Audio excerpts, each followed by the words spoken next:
One of the most underappreciated pieces of gear is the saw. While it may not be quite as appealing as its cousin the axe, in some cases it does just as good or even better. While an axe uses weight, momentum, and a degree of sharpness to do the job, a saw will cut precisely and thinly like a scalpel. This one is made by SOG knives. I chose it because it has a longer blade than a lot of saws that I've seen. Also, it is a metal construction in the frame, which I appreciate as well. The blade is just under 8 inches long, which gives you a lot of room to work with bigger branches and logs and that sort of thing. With this, you can tackle logs and branches about 4 inches thick with no problem. The handle has a rubber overmold on it, which helps a lot for grip. So if it's wet, if your hands are sweaty after you've been using this a lot, you're not going to slip into the blade, which is a good safety feature.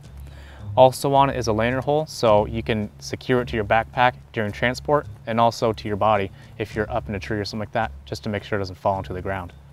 The blade is made out of carbon steel with the teeth differentially tempered. What this means for you is that the teeth are harder so they don't dull quite as fast, and also the blade itself remains flexible. This is important in the field so that you don't accidentally snap it in half. I'm going to be testing this saw alongside the Corona 6.5-inch folding saw. Now, this one is a little bit lighter, it's also a little bit smaller, and the handle is made out of plastic.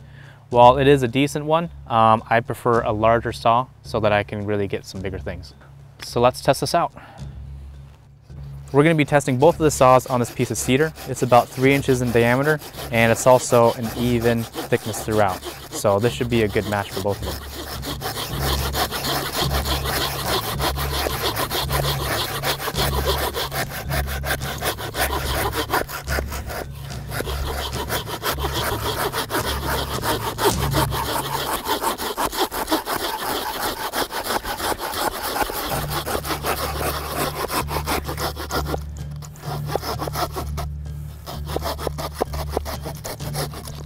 When it comes to cutting efficiency, I would say both saws are probably on equal terms. Even though the blade on the Corona knife is a little bit smaller, it has a lot more tooth density, so there's a lot more teeth per inch.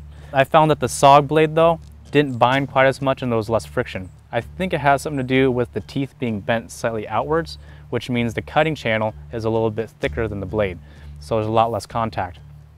Another thing that I liked about the SOG was that because it is longer, you don't have to short stroke, which means that it's a lot easier to keep the blade in the channel and makes it a lot smoother for use.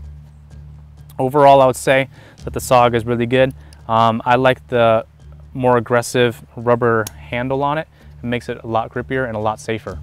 So that's the SOG folding saw. Hope you guys like it, and check back for more.